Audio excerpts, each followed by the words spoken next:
नमस्कार बच्चों। कक्षा 8 गणित की ऑनलाइन क्लासेस में आप सभी का स्वागत है। आज हम पढ़ने जा रहे हैं बेटा प्रश्नावली 6.2 वर्ग एवं वर्गमूल। 6.2 पढ़ेंगे हम आज।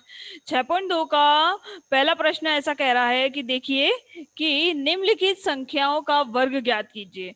आपको निम्नलिखित संख्या एक संख्या दे दी गई है, इन्होंने जैसे 32 दिया है, इन्होंने इस 32 का वर्ग ज्ञात करना है। तो वैसे सिंपल तरीका होता है कि आप उसको गुणा कर दीजिए आपस में। तो जैसे ही आप गुणा करेंगे तो पता चल जाएगा उसका वर्ग क्या है। 32 को 32 से गुणा कर दीजिए तो पता चल जाएगा कि उस 32 का वर्ग क्या है। लेकिन इन्होंने कहा है कि उस तरीके से नहीं करना है, अलग तरीके से करना है। कौन सा तरीका है देखते हैं, चलो किस तरीके से करना है। तो सबसे पहले हम क्या करेंगे बेटा कि हम 32 के टुकड़े कर देंगे। 32 के टुकड़े कर देंगे तो 32 के टुकड़े करेंगे तो कितना हो जाएगा, 30 + 2। ठीक है, तो हमने कर दिए 30 + 2। अब इन्होंने बोला है वर्ग ज्ञात करना है, इसलिए मैंने यहाँ स्क्वायर लगा दिया है। ठीक है, वर्ग का मतलब होता है स्क्वायर, तो मैंने यहाँ स्क्वायर लगा दिया। तो अब मैंने यहाँ स्क्वायर लगाया। अब देखिए अब कैसे करना है कि 32 + 2 आया है, तो आप इसका मतलब ये है कि एक बार 30 को बाहर रखना है, एक बार 2 को बाहर रखना है, और फिर एक बार 30 को इस पूरे वाली संख्या से गुणा करना है, एक बार 2 को इस पूरी संख्या से गुणा करना है। ठीक है, तो मैंने एक बार 30 को बाहर रख दिया, एक बार 2 को बाहर रख दिया, और फिर मैंने इस पूरे कोष्टक को एक बार 30 से गुणा कर दिया, एक बार 2 से गुणा कर दिया। ठीक है, देखिए किस तरीके से संख्या को इस तरीके से जमाना है आपको कि 30 फिर 30 + 2 2 फिर 30 + 2। ठीक है, अब बाहर कोष्टक के बाहर यदि कोई संख्या होती है तो अंदर की संख्या से भी वैसे ही गुणा होता है। तो अंदर की संख्या से गुणा करेंगे तो 30 को 2 से गुणा करेंगे तो 30 × 30 करते हैं, तो ऐसे लिख सकते हैं ना 30 का स्क्वायर। 30 × 30 बोल रहे हैं अपन, तो 30 का स्क्वायर लिख सकते हैं। तो मैंने 30 × 30 की जगह लिख दिया 30 का स्क्वायर। फिर 30 × 2 ऐसे कैसे लिख दिया। फिर अब देखिए 2 को 30 से गुणा किया तो 2 × 30, और 2 को 2 से गुणा किया तो 2 का स्क्वायर। 2 × 2 है यानी कि 2 का स्क्वायर। ठीक है, अब वापस सॉल्व करेंगे कि 30 का स्क्वायर होता है 900। 30 का स्क्वायर 900। आप कहेंगे कैसे, तो बता दूं आपको कि 30 का स्क्वायर होता है ना, इसका मतलब होता है कि 30 × 30। तो क्या किया, 3 तिया 9, और ये 1 0 ये 2 0, कितना हो गया 900। ठीक है, तो 30 का स्क्वायर तो 900 हो गया। 30 को गुणा करना है 2 से, तो यानी 30 दूनी 60, 60 हो गया। फिर उसके बाद में 30 को गुणा करना है 2 से, तो फिर हो गया 60, और ये 2 × 2, 2 का स्क्वायर है यानी कि 2 × 2 तो 2 दूनी 4, यानी कि लिख दिया 4। अब इन सारी संख्याओं को जोड़ेंगे एक साथ, तो चाहे आप एक साथ सबको जोड़ सकते हैं, तो वरना मैंने 60 और 60 को जोड़ के एक बार 120 लिख दिया है। अब हमारे पास हो गया 900, 120 और एक 4 हो गया। 4 हो गया, तो अब इन सबको गुणा करेंगे, जोड़ेंगे तो 900 में 100, 1000 हो गया, 1000 में 20, 1020, 1020 में 4 जोड़ दिया 1024। आंसर आ गया 1024। ठीक है, इस तरीके से हमें वर्ग ज्ञात करना है। इसके जो शेष सारे प्रश्नोत्तर है वो सेम ऐसे कैसे ही है। चलते हैं, देखते हैं सेकंड क्वेश्चन की तरफ।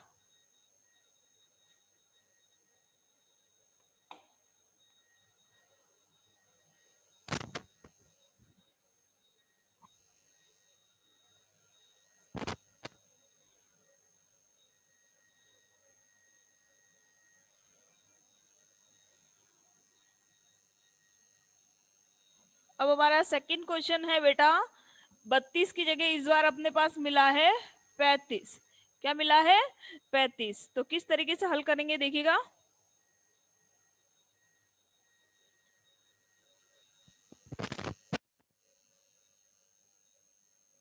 क्या मिला है, 35।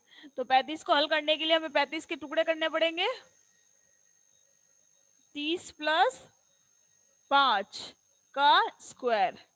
ठीक है, फिर अब किस तरीके से करेंगे कि 30 को गुणा करना है 30 + 5 से भी, और 30 को ही गुणा करना है 5 से भी।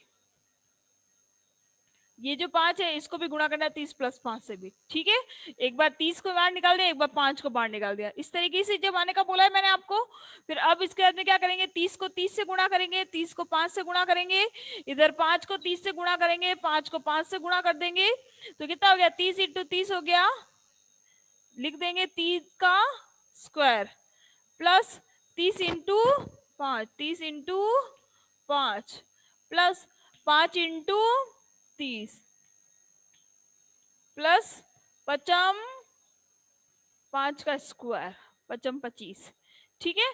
फिर अब इनको खोलेंगे तो 30 का स्क्वायर कितना होता है, 900, मैंने अभी बताया था आपको, 900 प्लस 150 प्लस 150 प्लस 25। अब इन सबको एक साथ जोड़ेंगे तो 900, 1000, 1100, 1200, 1225, आंसर आ गया 1200। तो 35 का वर्ग कितना होता है, 1225, ठीक है, समझ में आ गया। इसी तरीके से बाकी सारे प्रश्नोत्तर करने, तो अब आगे के सारे प्रश्नोत्तर आप स्वयं करेंगे।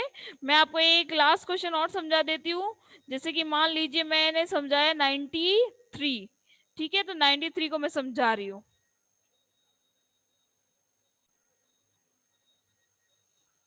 अब देखिएगा बेटा, एक 93 वाला क्वेश्चन देखिएगा।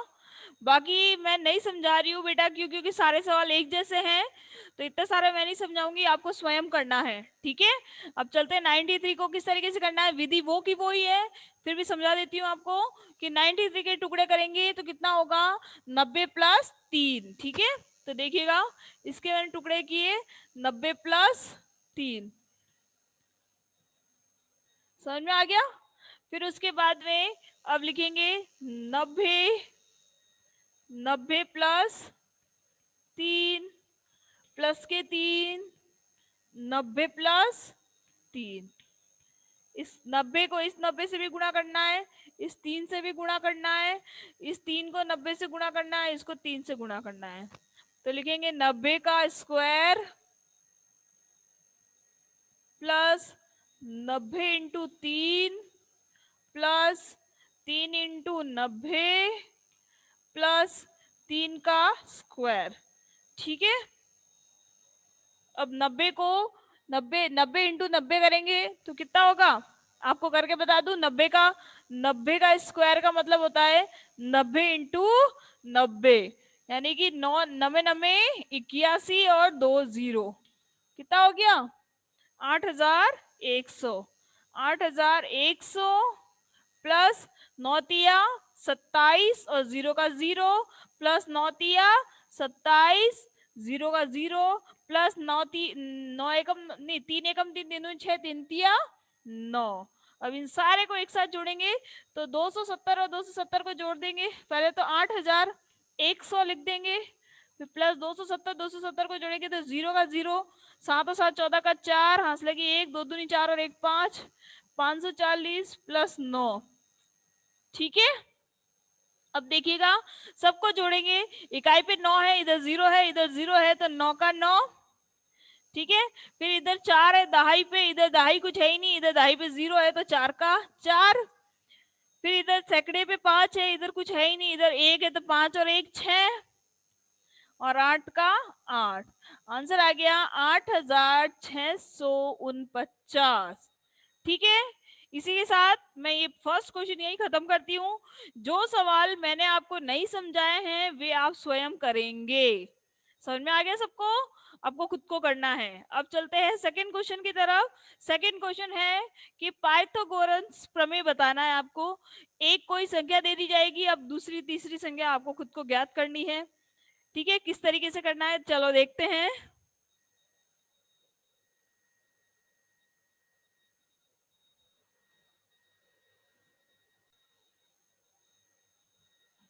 अगला सवाल देखिएगा बेटा, सेकंड क्वेश्चन, कि आपको कोई भी एक संख्या दे दी जाएगी, पाइथागोरियन त्रिक आपको निकालना है। पाइथागोरियन त्रिक निकालने के लिए हमारे पास हमेशा 3 संख्याएं होती है। कौन सी संख्या होती है, 3 संख्याएं होती है। और आपको 3 संख्या में से एक संख्या, एक सदस्य तो इन्होंने पहले से बता दिया, बाकी के आपके 2 सदस्य आपको ज्ञात करने हैं, ठीक है, तो किस तरीके से 2 सदस्य ज्ञात करने हैं वो देखते हैं कि जो एक सदस्य इन्होंने जो दे दिया है प्रश्न में, उस एक सदस्य को आपको मानना है 2m। क्या मानना है? 2m। तो लिखेंगे माना कि वो जो एक सदस्य है वो है 2m है। ठीक है, 2m, m क्या होता है? वो संख्या। ठीक है, अब जो 2m है ना, हमने ये 6 दिया है ना, तो 2m हमने 6 को माना है, तो सिंगल m क्या होगा? सिंगल m ज्ञात करने के लिए 6 में 2 का भाग दे दो, ये वाला जो 2 है वो 6 के बटे में चला जाएगा। अगर सिर्फ और सिर्फ m को ज्ञात करना है तो 6 में 2 का भाग देना पड़ेगा। कौन सा 2? जो कि m के साथ में है, उस 2 का भाग दे देंगे तो m बराबर 3 आ जाएगा। ठीक है, m अगर 3 है तो 2m उसका जस्ट डबल यानी कि 6 है। समझ में आएगा? आपको m को ज्ञात करना पड़ेगा। फिर दूसरी संख्या ज्ञात करने का सूत्र होता है m स्क्वायर माइनस 1, और तीसरी संख्या ज्ञात करने का सूत्र होता है m स्क्वायर प्लस 1। समझ में आ गया? दूसरी संख्या ज्ञात करने का सूत्र होता है m स्क्वायर माइनस 1, और तीसरी संख्या को ज्ञात करने का m स्क्वायर प्लस 1। ये सूत्र होता है। तो हमारा m है 3। ठीक है, तो m का स्क्वायर यानी कि 3 का स्क्वायर माइनस का 1, माइनस का 1, 3 का स्क्वायर होता है 3 तिया 9 माइनस 1, तो 9 में से 1 घटाया यानी आया 8। ठीक है, और तीसरी संख्या ज्ञात करने का सूत्र होता है m स्क्वायर प्लस 1, यानी कि m को 3 का स्क्वायर प्लस 1 यानी 3 तिया 9 प्लस 1, 9 और 1 मिलकर 10। तो हमारा त्रिक क्या हो गया?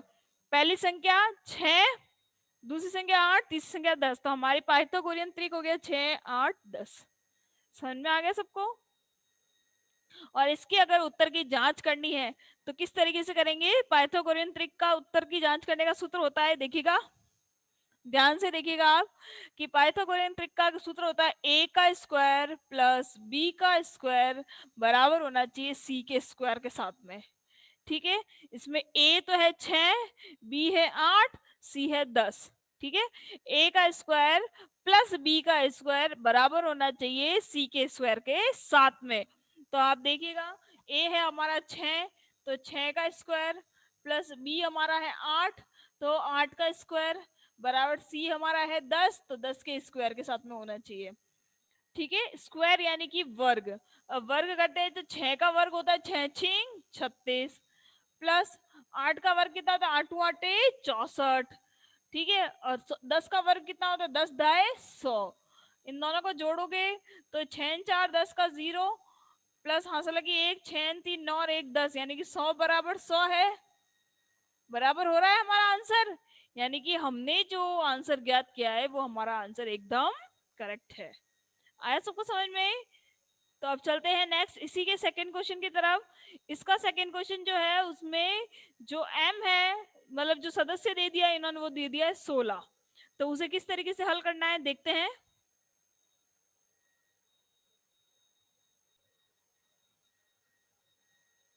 अब देखिए बेटा आपका सेकंड प्रश्न क्या है? 16। सेकंड संख्या आपकी 16। 16 को हल करना आपने को। किस तरीके से हल करेंगे कि लिखेंगे कि माना कि वह संख्या जो सदस्य संख्या बता रखी है इन्होंने वो हमारे पास है 16। 16 को हम मानेंगे 2m। क्या मानेंगे? 2m। तो सिंगल m की ज्ञात करने के लिए m 16 के बटे में 2 डाल देंगे। हमारा 2m कितना है? 16 है, तो हमें m ज्ञात करना है, तो 16 के बटे में 2 चला गया, यानी कि 16 के बटे में 2 गया, तो यानी कि आंसर आया 8। तो हमारा m कितना हो गया? 8 हो गया। अब दूसरी संख्या ज्ञात करने का सूत्र होता है m स्क्वायर माइनस 1। तीसरी संख्या ज्ञात करने का सूत्र होता है m स्क्वायर प्लस 1। तो दूसरी संख्या ज्ञात करने का सूत्र m स्क्वायर माइनस 1 है, तो मैंने 8 का स्क्वायर माइनस 1 कर दिया, तो 8 का स्क्वायर होता है 8 8 64। तो मैंने लिख दिया 8 8 64 माइनस 1, तो 64 में से 1 को घटाते तो आंसर आता है 63। और इधर देखिए तीसरी संख्या ज्ञात करने का सूत्र होता है m square plus 1। m square plus 1, तो m का स्क्वायर यानी 8 का स्क्वायर प्लस का 1, 8 का स्क्वायर होता है 64, 8 8 64, तो 64 लिख दिया मैंने, प्लस का 1 जोड़ दिया, 64 में 1 जोड़ा तो आंसर आया 65। ठीक है, यानी कि अपनी संख्या क्या हो गई? पहली संख्या 16, दूसरी संख्या 63, तीसरी संख्या 65। और आप इसकी उत्तर की जांच करके देखेंगे आपका उत्तर सही आएगा। ठीक है, अब लास्ट क्वेश्चन बचा है तीसरा और चौथा जो क्वेश्चन है वो आप खुद स्वयं करेंगे। नहीं समझ में आता है तो मुझसे पूछेंगे, बाकी आप खुद प्रैक्टिस करेंगे तीसरे और चौथे प्रश्न की। ठीक है, आज की क्लास में इतना ही। नेक्स्ट क्वेश्चन कल की क्लास से पढ़ेंगे।